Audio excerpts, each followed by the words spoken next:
Action. Oh, yes. Oh, 18th of July. Next week. Yeah. Let's get stuck in then. Last chance qualifier 4. We just had a little chat about this. Yeah. You did it in a class the other week. Yeah, I made us normal humans at TO did it in pairs and still couldn't beat the pros. So I think, we split the work on the burpee box jump and the wall balls, kept the double unders, both of you at the same time. And yeah, no one could beat old big Tim Polson's 15 or so minutes of utter destruction. If anyone is a geek like me, go on YouTube and have a watch of him do it. It's just how you get through a workout like that. It's just how you do it. How long did it take him? I want to say it was in 15 or 16 minutes. Right, okay. And pacing wise, he was bang on. I want to say it was about 7.5 minutes in at halfway.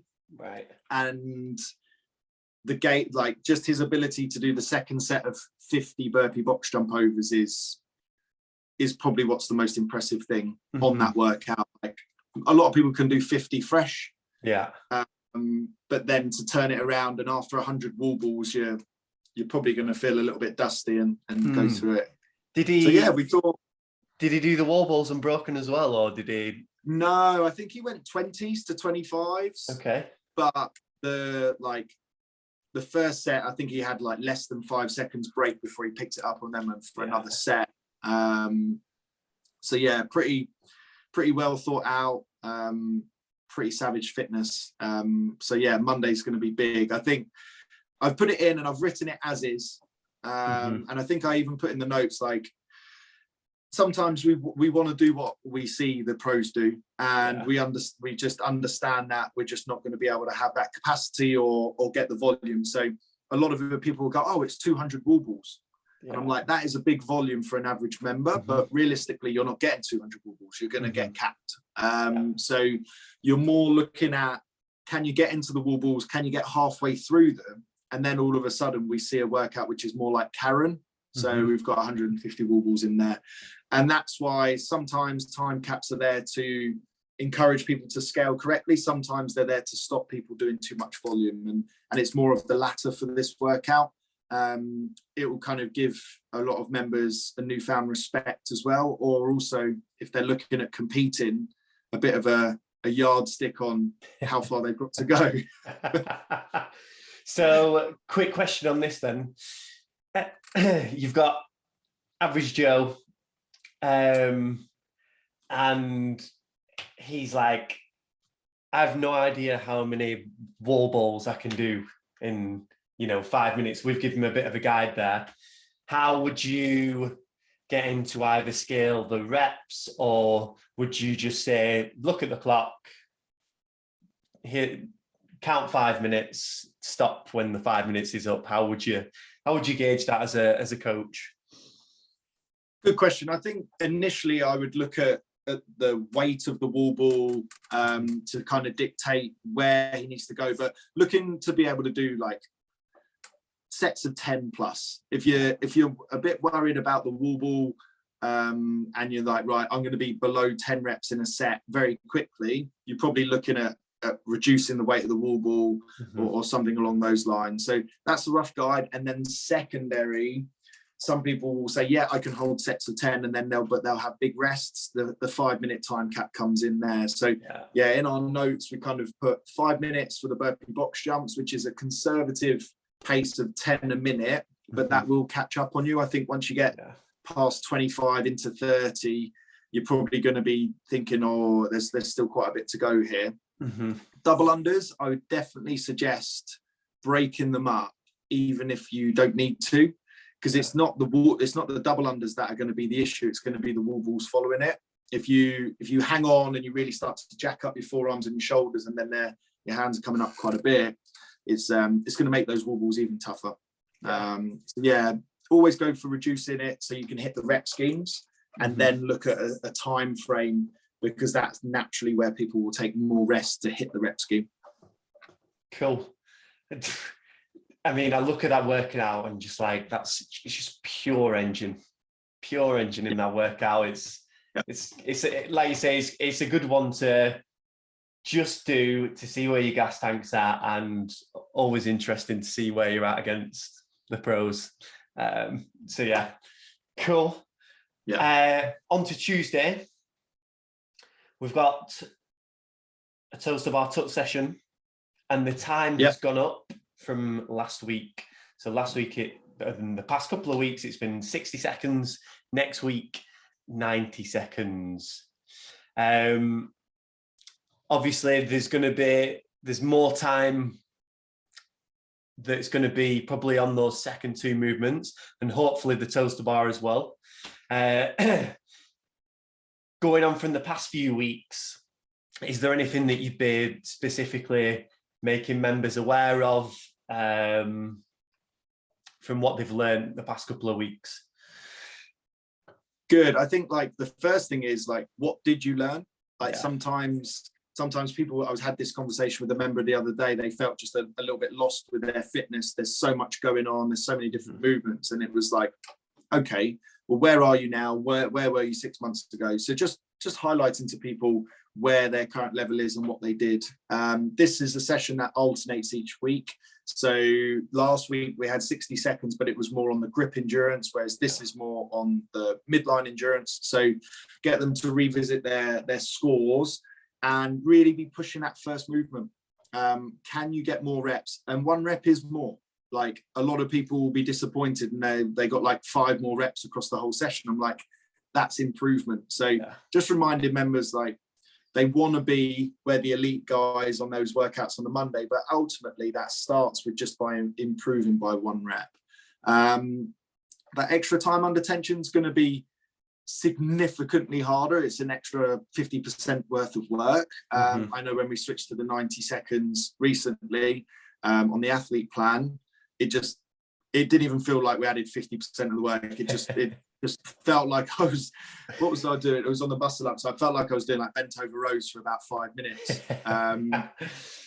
But yeah, it's good. People will be starting to adapt to it as well, which is good. So people will start to feel like they're more comfortable and confident with the session, which is also another thing that gymnastics is one of those ones that's about confidence and building awareness. Yeah, for sure. That, like you say, the big thing there is that awareness. And if you were to add 1 rep to every set every week for 4 or 5 weeks, suddenly it's a lot. It's a hell of a lot. It's like an extra 20 30 reps potentially. So just being aware of that is a great thing to point out. We got called out by Ad from Black Wolf Fitness. He was like, how many of your is your gym throwing wall balls on the floor? And it's like, yes, Ad, yes, we are. But again, that med ball slam is mimicking the kip. So you take the ball overhead, you lean back, you're loading up the abs in that extended position. That's the same position as you are in that arch. So that's why we're going for the med ball slam there. If you're a gym that's a little bit maybe limited on like how many wall balls you've got or anything like that, another option is to hold a plate overhead, 2.5, 5 kilo plate. You can lean back, snap forward into that hollow. So that's another option as well. If you are limited with wall balls. For the workout, I recognise this from, I think it's last year's. Is it last year or is it the Arnold? Is it the Arnold Fitness? It was off the top of my head, but it's probably very similar. Like as in, everyone writes similar workouts. So yeah, I could probably say that it's been in a competition, and it's in a competition for a reason. I'm sure it was in the Arnold Fitness qualifiers, maybe last year, maybe. I do recognise it, but again, quite a short, punchy workout that. Yeah. And a big thing will be rep speed on that dumbbell hang snatch, because you can easily take a lot of time overhead with that dumbbell. And that time really starts to tick up. So rather than a rep taking maybe 2 to 3 seconds, if you're pausing overhead for a bit longer, it's going to be 3 to 5 seconds. But again, this is a workout where you just want to set yourself a goal for it and see if you can tick it off. Can you keep the dumbbell hang snatch unbroken or maintain a certain pace on the machine? So that's what I'd be looking at as a coach, to try and challenge members to, you know, set a little goal within the workout and kind of see how it goes. And remember how, again, having that awareness and remember how it feels. Have you got anything to add? Yeah, I would probably say, like, when I look at this workout, it would be, it's your ability to send it from the start, and it's like, how hard can you go, and then what happens when you go wrong. So some strategies that I'd talk to our members about, because I'd really encourage them to learn to fail. Sometimes you get that member that's never getting into that threshold. They're like, oh, well, I think I'm going to have to break this up. Or I think I'm only going to go at this pace on the machine, row or bike, whatever it is.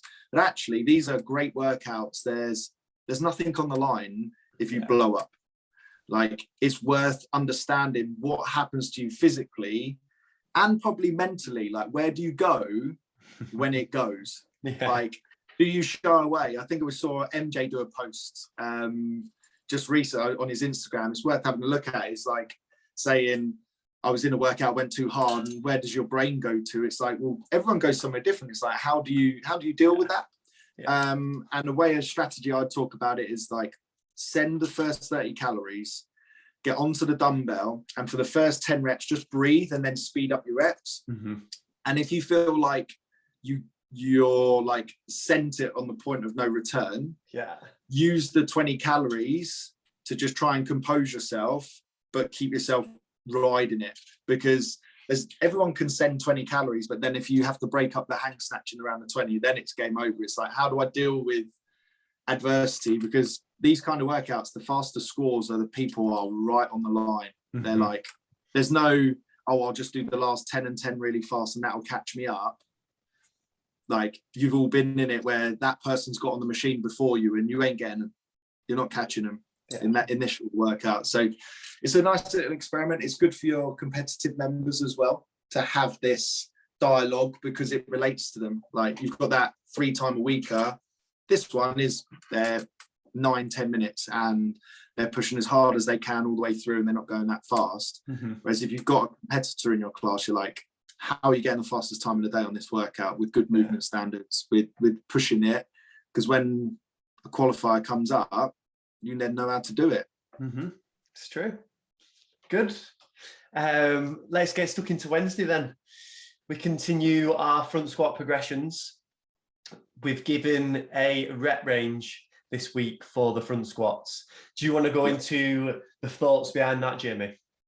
Yeah, so we've been running 5x5s, going every 3 minutes for the last few weeks, the last 3 weeks, and we've been creeping up the percentages. But what I'm acutely aware of now is if people haven't crept it and they've just thrown all their eggs in the basket over the last few weeks, and they're like, there's no way I can get any more out of this, we're going to start to see diminishing returns. We'll start to see people push in the wrong way, too much intensity, too much low, X, Y, and Z. So for the people that have kind of eked out as much as physically possible on the 5x5, let's look at dropping the rep scheme down, and we'll look at maybe 5x4 or 5x3, where we can squeeze a little bit more out. Or we're like, I'm a bit trash, I'll just say 5x3 at the same weight I did 5x5 last week. And we don't always have to look to push on the session. Sometimes it's about maintaining it. If you're a bit smoked from yesterday, if you think of the midline work, front squats and midline are a tough, like, they're opposing, they don't like each other. You smash your midline, front squats are not as good. On the flip side, if you've got that like cautious Colin, who hasn't really been pushing it on, they said, oh, that was a bit harder last week, and they've hit 5 sets of 5 and their front squats look perfect, there was no deviation in anything. It's another week to squeeze out a bit more. So yeah, that's why our rep ranges have come in. We've still got a max set at the end, so we've still got a little bit going on there, but nothing too crazy. Wicked. Good to make people aware as well that next week is going to be a bit of a deload. So again, make people aware of that, and then they can make their own decision about, right, how many reps am I, going to push for today? That might just give them that little bit more to be like, all right, rather than going 5 sets of 3 because I'm feeling smoked, I'll maybe try and add that 1 rep or just push that last set a little bit more. So good to just make people aware of that as well. A great workout after. Classic benchmark DT, but in pairs. DT kind of. Love it. Great opportunity to be. I think this is harder. You think it's harder? Yeah. I think you're probably right in that it really makes you have to keep hold of that bar, really. Like, you've got much less kind of opportunity to be like, oh, I've got to put this bar down here because I've got another round. It's like, no, keep hold of it. Let's see what you can, how much you can dig it. Barbell cycling wise, a big thing will be, still managing the grip somehow. And for me, really focusing on that front rack at the start of today's class session, and that making sure that front rack is in a good position will be a big thing, because it's one of them where you can get to the shoulder to overhead and it being more in your fingertips, and because it's pulling your hand right back, your forearm is under tension for that whole set. And if you're messing about on the shoulder to overhead, which can be a make or break for that workout, that's a big one for me there.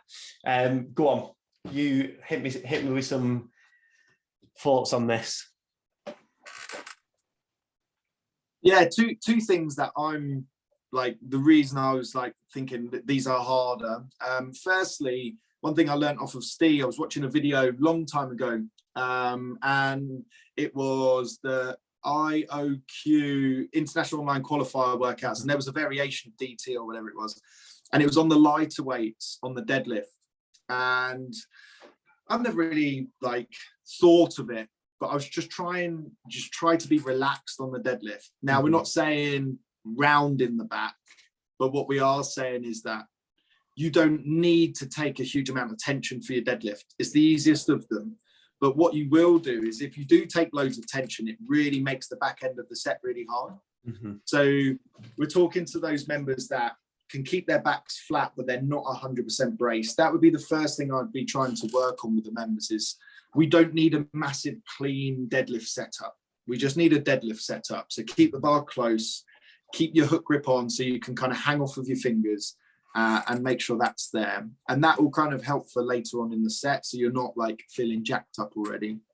And then the second thing is, funnily enough, like you throw the ball up and you serve it out. In Circle, we just put an article about like cycling shoulder to overhead reps. I would say if I could pick something, because shoulder to overhead would be my favorite thing to do. Just because I find when I was learning how to do it, the rhythm was more important than the strength. Yeah. So learning how to like keep my feet bolted to the floor, learning how to stay upright, and then just cycling those reps. So one of the things we spoke about in the article is, when you're first teaching people how to do it, just do it slower. Yeah. Start with an empty bar, slowly lower down to the shoulders, then jump and land, and then increase the speed once you feel like you've got the necessary movement. So those would be my 2 tips for success. If I could throw like an extra one in there, is try and maintain the hook grip on the hang power clean. I just feel it's quite warm at the minute as well. So if you're catching hang power cleans on your fingertips, then you're trying to flick and catch, extra work. It's just a little bit harder. It comes down onto your thighs a bit more. And yeah, the front squats at the start, I know from my own experiences, my front rack feels great at the end of doing front squats. So yeah, hopefully the preamble of front squatting will make it feel a lot better as well.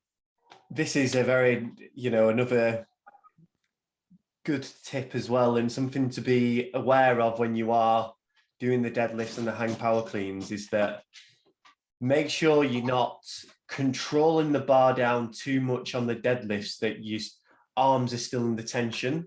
So ideally you want to be hinging forward and moving down at the same speed as the bar. So as you're moving down, your arms, like I say, aren't in the tension, because if you're moving at the speed at which that bar drops, like I say, your arms are getting the second rest. And same on the hang power cleans. Make sure when you're taking it down, you're kind of just guiding it down and moving at the same speed as what the bar is coming down as well. So again, like you're just getting that split second where, your arms and your forearms aren't in the tension. So again, just little things that are good to be aware of again. And that's how it can make a big difference, to some members going forward and cycling the barbell as well. On Thursday, we've got a nice little EMOM. Yeah. Kettlebell swings, kettlebell squats, burpees over the kettlebell. It's a kettlebell jam. It is, yeah. This is taken from the European Championships plan that's on our athlete plan at the minute. Mm-hmm. So for you guys that are just coaches at the minute, like on our athlete plan, there's a tab for competition prep. And this is one of the Friday conditioning pieces that I kind of took out and moved over.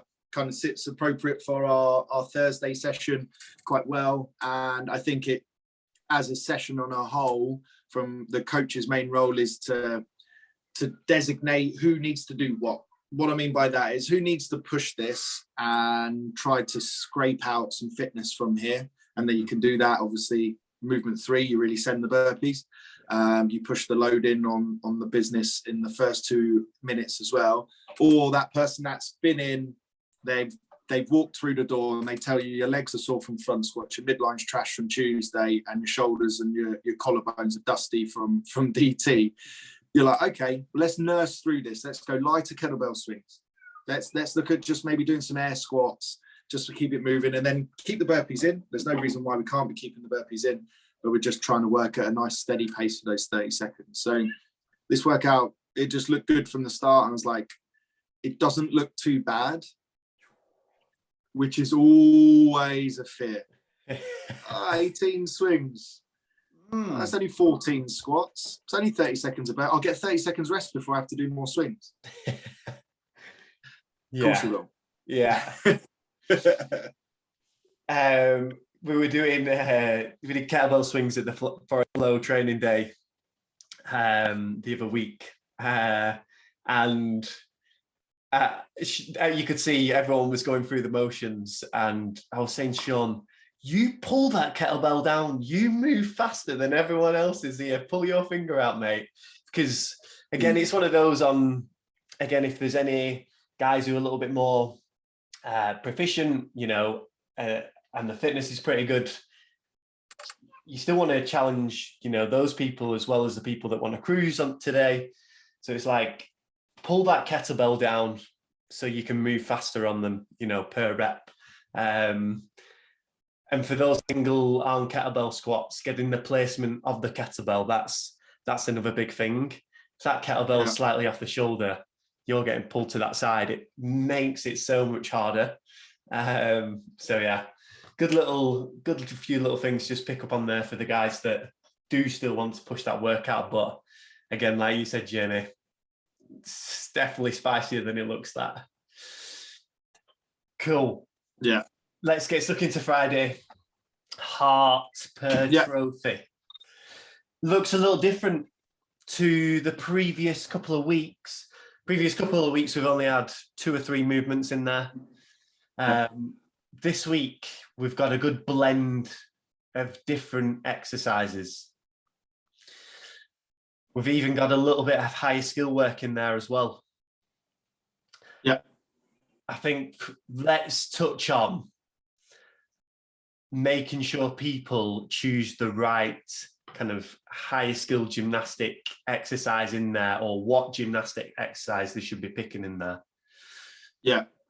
I think firsthand, the thing that you're so right, it screams out to me getting the right levels. So then the first key point I wrote down was about how important the transitions are today. That's like the extra exercise that's on here. So having your room set up so you don't have to go too far. So you build them up in little pods rather than like lines of kit. Yeah. Like they're small things that as a coach you do need to consider. Obviously, if there's rings and that kind of stuff, there is other things that you have to factor in from a logistics point of view. But if you have a nice square room, it's like, okay, these are all done in pods. You get yourself a box, you have your dumbbell, and it's right by your pull-up bar or your rings, and there's space for your rope. So that would be a nice little setup point of view. And then another, like we said, with the high skill gymnastics, is there's not many members that should be doing the ring or the bar muscle ups. It's in there because we write for the best, and we'll look to modify for the rest. But it's more so most people should be doing our chest to bar variations or our jumping variations where we can increase the rep scheme slightly. So then people, I know I could possibly jump up and do 5 to 6 chest to bars much quicker than I would do 3 or ring bar muscle ups, not because of the speed of the rep, but the time it takes me to get ready to like mentally prepare for it, because I'd say it's a skill that I haven't got locked in under a lot of fatigue. So I would err on more of the side of go for the easier option today. For some people, it would be more, okay, let's try or have a couple of an attempt at the gymnastics, because this might be their one opportunity a week where they get it. So just remember that when you have a member who's there, they're not training twice a day, or they haven't got all the opportunity in the world. And if they see an opportunity to get something new, they may want to give it a bit of a scratch. So just bear that in mind when you are getting people to choose their options. It's like, what do they really want? They just want to get a muscle up. All right, slow everything down, go for it. Okay, I want to get fit. They're coming to you. They're telling you, like, right, I want to improve my fitness. Actually going for an easier option would help. Yeah. I think just remembering what those hypertrophy sessions are all about as well. It's about getting blood from one area of the body to the other.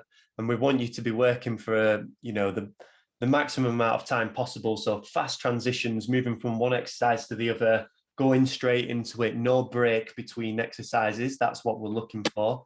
So bear that in mind when you are delivering the workout to everyone and helping them to decide what scale they should be doing on not just the ring and bar muscle ups, but the other exercises as well, like the dumbbell squat cleans. Can they pick it straight up and go straight into that dumbbell without even, having to think about it ideally?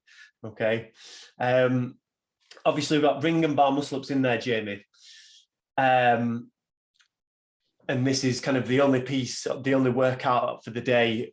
Are you going through a usual kind of ring muscle up progression, or are you mixing it up a little bit because there's the chest to bar pull-ups and the pull-ups in there? How would you kind of get to the workout after the warm-up? Good question. I think it depends. Like if I sound like a good politician there, relevant at the minute, isn't it?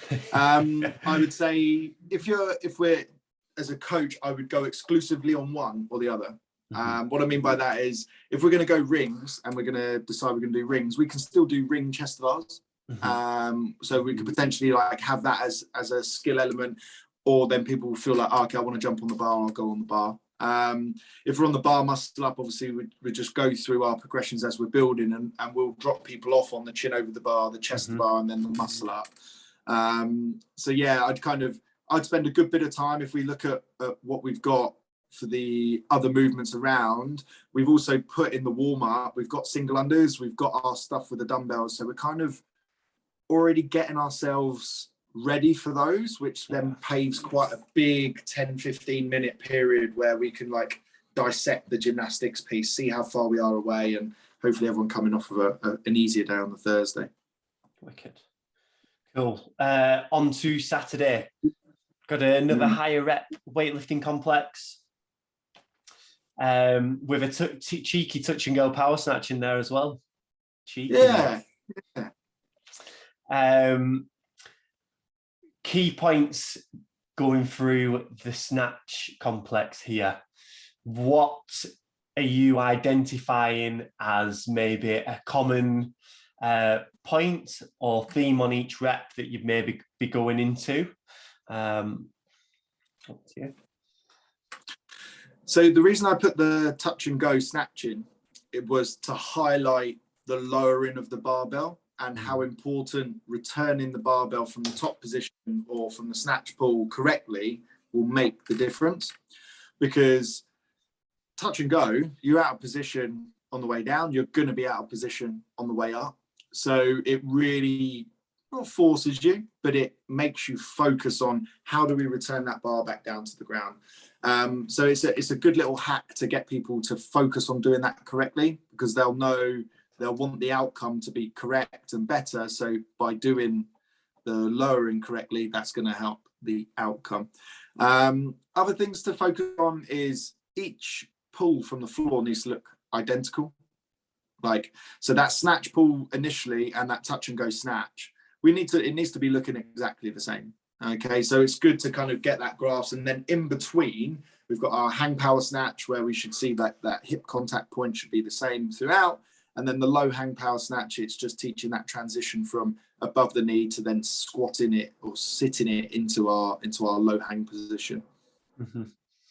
And again, just to emphasize that point, is the big difference, especially as the weights get heavier, is just keeping your shoulders over the bar. And when you're lowering that bar below the knee, being able to do that and keep the bar close. A lot of times I see even like really good athletes, like bring it down to the hip and they're kind of squatting down with the bar too much rather than maintaining staying over the bar, which obviously means that the knees are then out of the way, and it means it's easier to keep the bar close when you go down past the knees, and same on the way back up. So I'd be really kind of emphasizing that point and making sure as you lower that bar down, shoulders stay slightly in front of it, for those reasons I just mentioned then.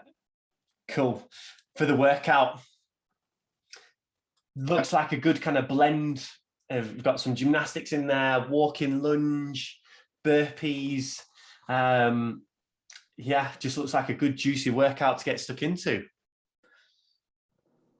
Yeah, it's got a bit of everything. This is taken from the whiteboard workout for next week. A little modification is half the volume of lunges. So those elite guys can handle that volume, find that they can get within those time caps quite comfortably. We've looked to reduce that.